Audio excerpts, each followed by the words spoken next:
Hey watch lovers, this is Raul and today we'll try to restore the Grand Seiko 6145 8000. It is an important watch in Seiko's history as it is the first one with an automatic 10-bit movement.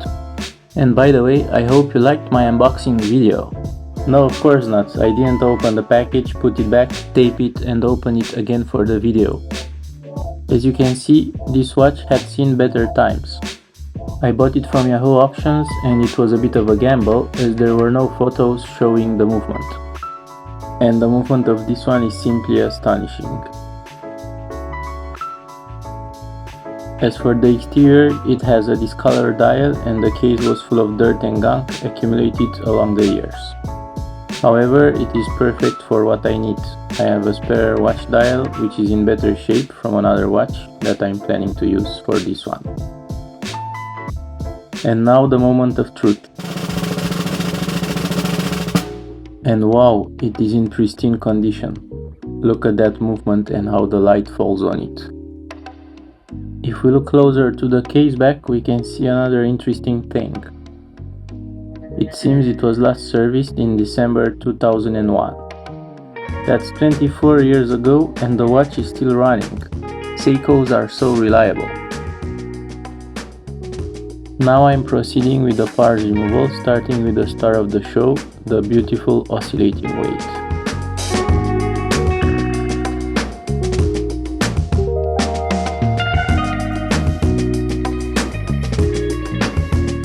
As I mentioned earlier, the dial has seen better times, but I have a replacement dial which is in a better condition. If you ever worked on this watch, you may know that the spare parts are practically non-existent, so it is really difficult to find anything for it. The next star of the show is the automatic winding mechanism.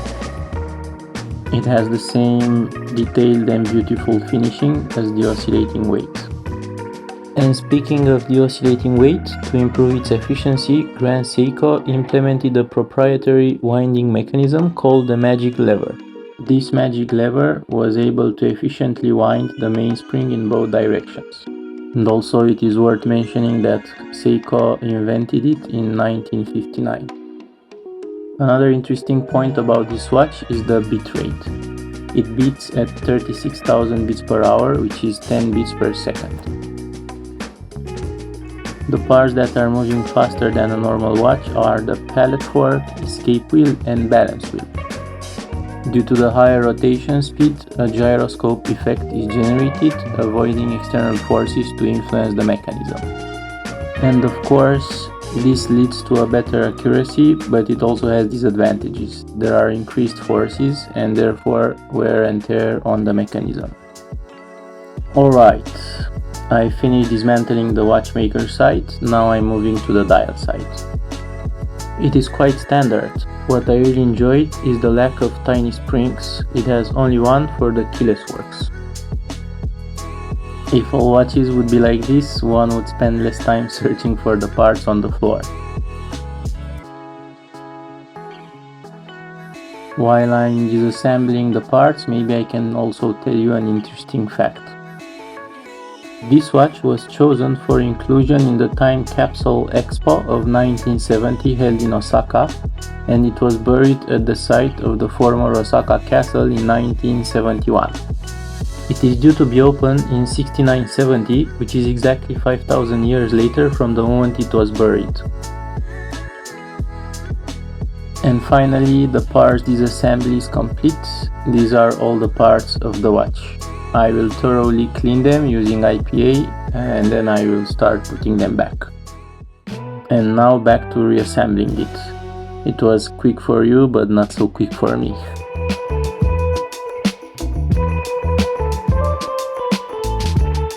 One point worth talking about is the mainspring barrel. Seiko made a strange decision during the development phase. They made this barrel almost impossible to open. That's why you can read on it, do not open. The idea was that when you service the watch, you order a new barrel with mainspring included and simply replace the old one. In theory, this sounds great, easy work for the watchmaker. However, there is one issue in this approach: the watch going out of productions 50 years ago and no spare parts being produced anymore. So it is extremely difficult to find a barrel today, and if you do, it costs a fortune.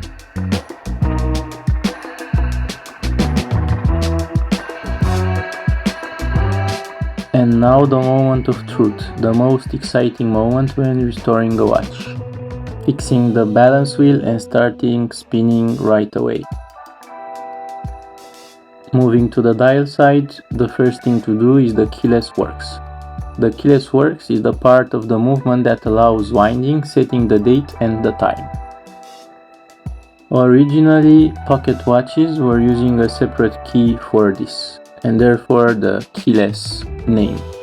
It was Patek Philippe that invented this new way and made winding and setting time much more convenient and user-friendly, and also made the watches more compact. Another interesting fact about this watch is that it had the longest life cycle among the vintage GS watches. It was produced from 1967 to 1974, and it also had an overlap with the 56 GS.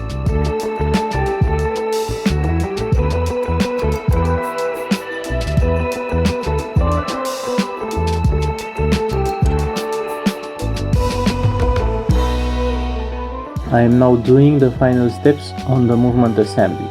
I am fixing the calendar disc and the plate that holds it in place.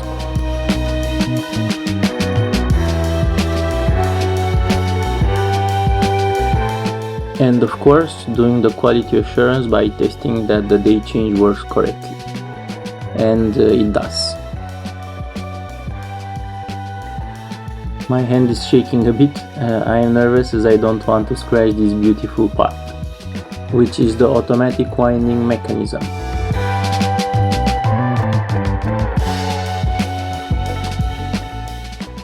This is the new dial I was talking about earlier. By new, I mean less damaged than the initial one. It's from a junk watch and it has a scratch at around 9:30 hour mark. But it is good enough, I can live with that. Now switching to the case, I am not doing much about it. I will thoroughly clean it, replace the gasket and polish the crystal. As we can see, the case is really dirty and it is in a desperate need for a good cleaning. But leaving that aside, this case is really special. It was designed by Tanaka Taro-san, which was the inventor of this vintage Grand Seiko style case.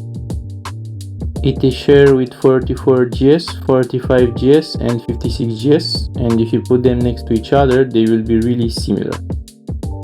Going back to the actual work, the first thing to do is to scrape the dirt with pegwood.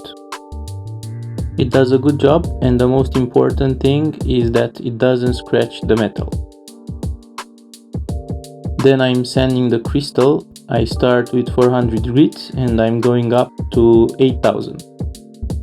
Don't rush this process. The more careful you are, the better the end result.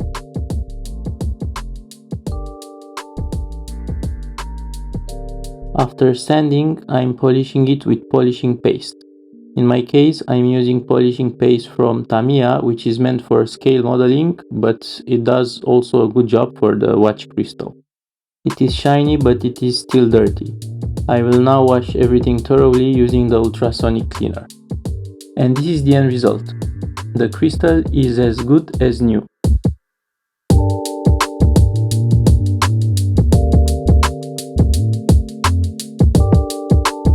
And now I'm doing the last steps before closing the case. I will definitely look after a transparent case back, as this movement is simply too beautiful to be hidden behind the metal case back.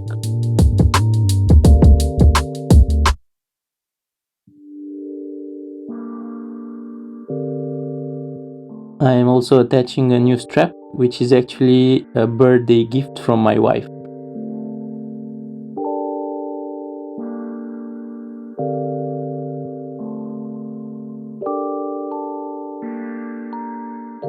The last thing I will do is the buckle replacement with the original one. I initially thought that it is rust on the plating, but luckily it was just dirt. I used again IPA and a fiberglass brush, and it turned out really beautiful.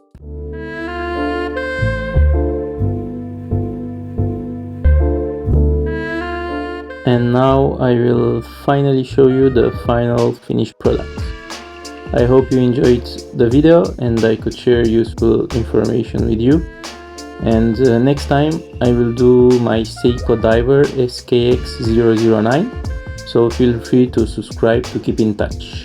Cheers and see you in the next one.